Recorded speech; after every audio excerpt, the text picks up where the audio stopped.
This is the Reds POSTCAST, your instant game reaction for the Cincinnati Reds.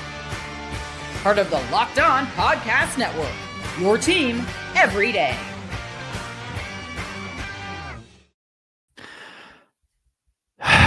What's up, everybody? Welcome to another edition of the POSTCAST, brought to you by Locked On Reds and the Locked On Podcast Network.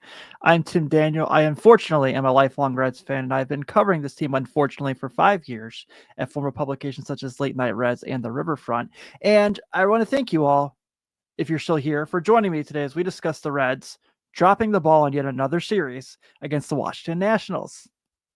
If you're just checking me out for the first time, welcome. We're so glad to have you here. I promise I'm morally a lot happier than I am at the moment, but losing 2 out of 3, potentially being swept by the Washington Nationals, will do things to a man. It'll make you hurt really bad. But you can check me out here and hit that notification button here on YouTube so you can get my show after each and every game, and check out Jeff and Steve Monday through Friday on Locked On Reds. On tonight's show, talk about what happened, because I don't know, the Reds don't care, so why should we? That's where I'm going out with this one. The Jekyll and Hyde of Chase Burns tonight. I thought there was the things he did really, really well until he didn't. And we're going to get into that and discuss a bit of his performance. But Gavin Lux was good tonight. So there's that going for us. And of course, I'm going to hear from you all in the chat. Fortunately, I'm not allowed to swear on these shows, and I'm not allowed to drink. So it's going to take a lot of getting through this one together. So I'm going to need you all to carry me a bit. Let's do it. This is what you'll be talking about. So the Reds lost tonight 6-1 to the Washington Nationals. The Washington Nationals went into this game losing 10 of their last 13. The Cincinnati Reds have now combined between the National League East and the National League Central in series played. They've played 12 of them, combined between both divisions. They've won 2 of them. They've tied 2 of them, so there's that. You know, they didn't lose the other 10. But they're 2-8-2. 2-8-2 combined against National League Central and National League East. Now, the teams they beat, the Pirates, you also lost a series with them. The Marlins, you split a series with them. The Cardinals, you split a series with them. And the Mets are the other one this past weekend. Remember when they beat the Mets on Saturday and they were 5 games over 500? And we felt like things were finally going our way. And Emilio Pagan was like, we're trying to put pressure on the front office. Well, you took all that pressure off this week, guys. So kudos for your efforts tonight in DC, or lack thereof, because you guys did nothing. Tonight was terrible. It was absolutely awful. It's unexcusable, as a matter of fact, to lose the way you lost tonight. Now, I'm not going to throw everything at Chase Burns. There are things that he didn't do well enough, and we'll talk about that in the next segment. What I am going to talk about is the fact that non-competitive at-bats, just completely lackluster at-bats, besides Gavin Lux and Ellie had a really nice at-bat, and, you know, they did get 10 hits tonight. Great. But a couple of things that just really jumped out to me first off is, yet again, second night in a row, short ground ball, a ground ball to shortstop, runner at second base gets thrown out on the base path. Novi Marte. What are you doing? Why? This is not how teams that are in a playoff race should play. Absolutely not. And look, I get it. I get like this when they have losing streaks. And I know, and I care way too much about this team. And I act like a buffoon sometimes because I get so annoyed with them. But if you listen to everything else going on, you know, you hear this stuff all the time, right? At some point you believe it. And that's on me. That's on me for believing it. When you hear these national people come on, like Jeff Passan goes on, you know, with SVP, and he's like, the Reds have so much talent, they're going to sneak up on people. And you hear, oh, they're aggressive at the deadline. And then they go and lay a freaking egg like this against a team who just cleared house of their front office, came in tonight 20 games under 500, and you not only lost, you got crushed. You got beat bad. Now, Josh Bell hits a solo shot. You can live with that. He does that to everybody. He's not going to be a national here in a couple weeks. Let's be honest.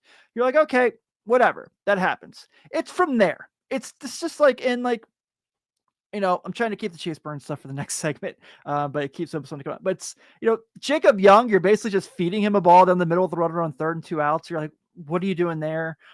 It's just, you know, letting CJ Abrams just completely beat you. Like CJ Abrams, who I like, I'm not saying is a bad player whatsoever, but, you know, is a guy that, like, have a game plan for him, because you apparently didn't. And I get he only had 1 hit, but it seems like every time I know they didn't play well last night, so maybe I'm just contradicting myself. But it seems like anytime the Reds go against CJ Abrams, he does something amazing. Well, maybe not last night, but I digress. I'm just annoyed right now. And you would think it'd be like James Young to be crushing you, right? Nope. They've been keeping him pretty much at bay. James Wood, sorry, not James Young. I've been watching. Someone sent me some old Boston Celtics highlights the other day, and I just laughed and I said, "Oh yeah, James Young was on that team, wasn't he?" And I'm just getting to this point now where it's like I'm so sick of this. I'm so sick of mediocrity. I'm so sick of just this whole staying here thing. We always make fun of Nick Kroll for peaks and valleys, and at some point you got to get better. And I was beyond irritated when I heard Chris Valleca's interview on Reds Live today, when he's like, well, we did manage to score 8 runs last night without a homer. It's like, why are we so against, what is this logic of being against home runs? Ellie De La Cruz is not homered for a month. And he's played really well. He's taken his walks. He had a really nice, he just missed one tonight. There's a lot to love about what Ellie De La Cruz is still doing. I'm not trying to say anything bad about him by any means, but it's a team that just completely walked away from home runs. And I had the quote up here on my notes. Let me go ahead and pull this because I was just fuming when I heard what he said. Let me find it real quick here.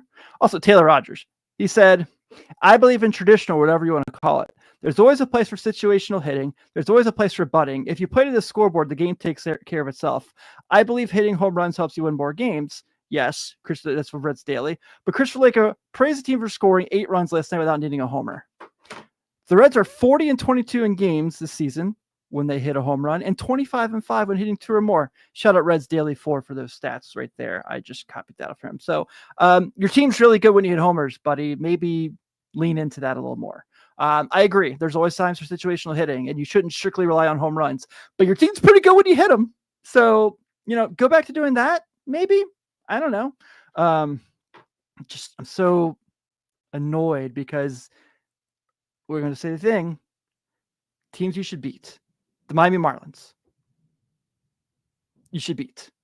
The Washington Nationals. You should beat. The Chicago White Sox. You should beat. The Pittsburgh Pirates. You should beat. The Reds have lost series to all those teams this year. And it felt like they lost the Rockies series in home right before the All-Star break, but they really didn't. But they should have swept that one because they were up on the Friday game, and didn't. So I don't know. Everything felt so good after the Mets series, even in the loss Sunday, because it was just, one play that really kind of changed everything. But it feels like all that momentum they built this weekend is kind of deteriorating. I need to do better at buying into it. Yeah. This is pretty funny right here. I see Highfield says, feel bad for the fans, Tim. We bought the Kool-Aid at the beginning of the year. I really hope we sell because I don't want half these players for next year. The thing is, the guys that you want to, who do you want to sell? I don't think there's much to sell. Do you really want to have a season next year where you don't have Ellie De La Cruz? Because that would be terrible. Do you really want to have a season next year where you don't have Hunter Greene or Chase Burns? Because that would be terrible. If you're not getting Shohei Ohtani or Ronald Acuna Jr., not doing it. Strictly put. Now, prospects, go for it. Don't care about it. And except for Shal Stewart. He can stay around too. But I digress. I just need this team to figure out how to win these series against these teams they're so much better than on paper and should not be lackadaisical against. But I don't know. Maybe it just will never happen. Well, Chase Burns was really good today until he wasn't. And that's part of being a young pitcher, right? Let's talk about that more right after this.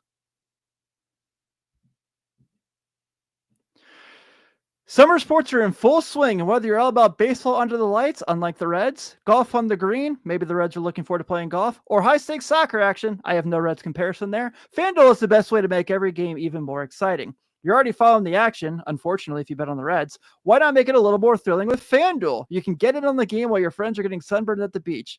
The beach sounds much better than watching the Reds. I've been using FanDuel to track my favorite matchups. I did win tonight with Chase Burns, 7+ strikeouts, so I do have that going for me. And the app keeps it fresh with newly deal promotions and fun ways to bet. It's easy to use, fast to pay out, and makes even regular season games feel like must-watch events, especially when you're apparently in a wild card race. Whether I'm placing a same-game parlay or watching a bet right into the 9th inning, FanDuel makes you feel like I'm part of the action. new to FanDuel, new customers can bet just $5 and get $150 in bonus bets if your first bet wins. Open the FanDuel app today or visit FanDuel.com to get started.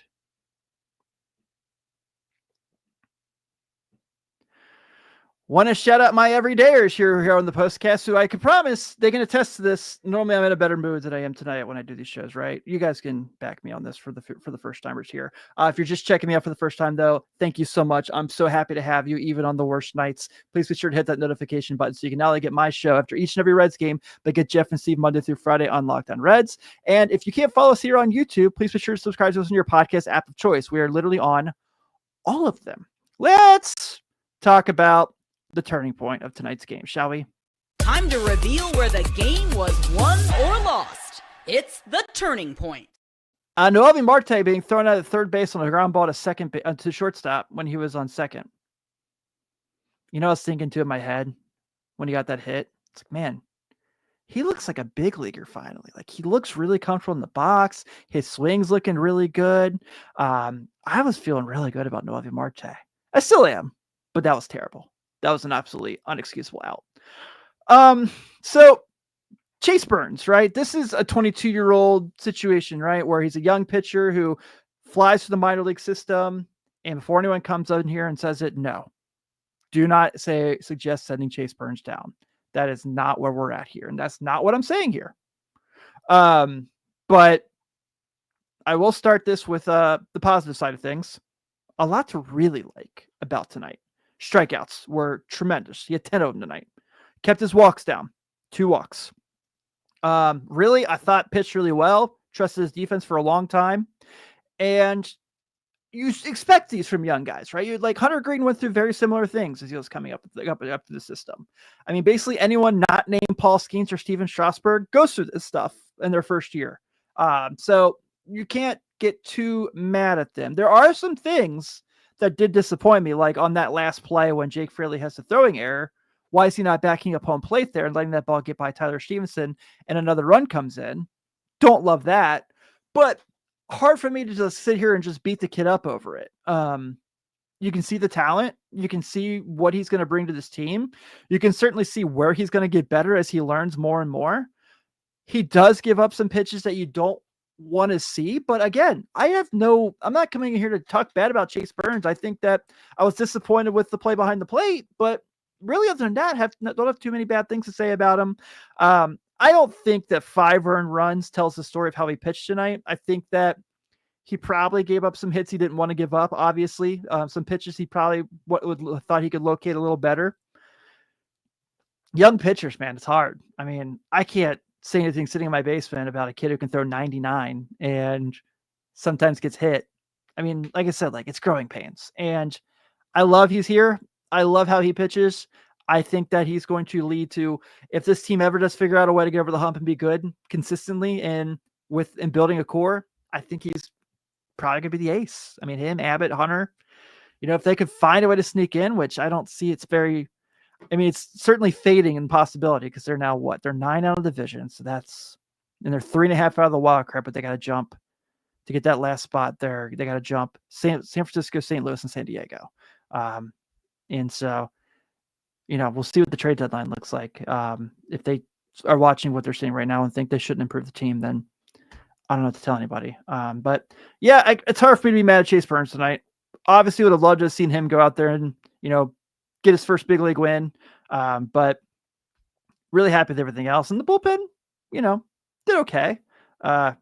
I don't know. Like, Taylor Rogers seems to have like the luckiest 2.56 ERA I've ever heard in my life, especially considering he has a 1.45 whip. And I don't know how Lyon Richardson's still on the big league roster after throwing like 77 pitches. It feels like yesterday. I know it was only 30, but it felt like he was in there for a very long time. Oh, by the way, the Reds were 1 for 6 with runners in scoring position tonight. Left 6 on base. Something I keep a track on when I talk about these performances where they lose like this. I feel like this is one of the easier locked on player of the games. It's got to be Gavin Lux because he had 4 hits tonight, but let's at least, give him a segment, shall we? Because he certainly earned that. This is the Locked On Player of the Game. Gavin Lux tonight goes 4 for 4, and Gets that batting average up to that 275 range, got that OPS at that 743, so still a little below average. But I've really liked how he swung the bat of late. I know we're not getting pop out of him, but this is a guy in his last 15 games with a 375 on base percentage and a 300 batting average. You certainly take that. That's like Joey Votto stuff to a lesser extent. I'm never going to compare anybody to Joey Votto. There's only one, Joseph Daniel Votto. But obviously seeing him go out there and swing and at least like fight and give an effort and make some plays on the offensive side of the bat with the bat is awesome. He's a guy I have a lot of respect for, even though he's not the best outfielder. I respect the heck that at least like he's serviceable out there even for the majority of time. But big question I have right now, and I understand that, Jake Fraley and Gavin Lux are hitting better than him at the moment. Why is Will Benson on the big league roster if he's not going to play? He's had 3 at-bats in the last 11 games. Yeah, 10, 11 games. I love Will Benson. We all know that. And he basically won one of those Rocky games for the Reds with that triple in the 9th and it's scoring the game-winning run. So I don't know what's going on there, if he's hurt or if Tito is just has him in the doghouse for some reason or another. I don't know. But like to know what's going on there. Like to have some understanding on why he's not playing. And I get it, he has been struggling, but so is TJ Friedel. And I know they're completely different players. Friedel's obviously a better player. But something about that seems wrong. Also, Matt McClain, 8-game hit streak right now. 2 good hits tonight. Got caught stealing for the first time. That was a bummer. But really swinging the bat really well his last 7 games. 517 slug, 419 on base. Take that any day of the week. I really wanted him to go perfect. I knew it was not likely, but I really want to see him go perfect on the scoring on the base pass. But you know what? Maybe tomorrow they can keep this not getting swept thing going because they have once again, I know I'm going to say the thing, a favorable pitching matchup, but we shall see. Tonight, the Reds are losers to the Washington Nationals 6-1. The Nationals 6 runs on 7 hits, no errors. The Reds 1 run on 10 hits, 1 error. Your winning pitcher tonight is Connor Pilkington. He is now 1-0 on the year. Your losing pitcher is Chase Burns. He is now 0-2. Well, the Reds will try to avoid the sweep tomorrow in DC at 12:05 when Nick Lodolo takes the hill. He is 7-6 with a 3.33 ERA. He'll be going against Mike Soroka, who is 8-7 with a 5.10 ERA. Friendly reminder for these day games, it's always a little later than shortly after the game. So I'll probably be on about 4:05 or so, just because the day job doesn't let me go out and do this fun thing during the day, which, I guess I get it, but I don't love it. But I'll be on around that time as well. And it's the last episode I have before my birthday because my birthday is Thursday and the Reds can't ruin my birthday for me Thursday. So we'll at least take that. I'm Tim Daniel. Everyone, thank you so much for spending some time with me. For those listening on the audio, please be sure to stay tuned in to Jeff and Steve and hear what they have to say as well. Have a good evening. I'll see you all tomorrow afternoon. And please, for the love of God, win tomorrow. Go Reds.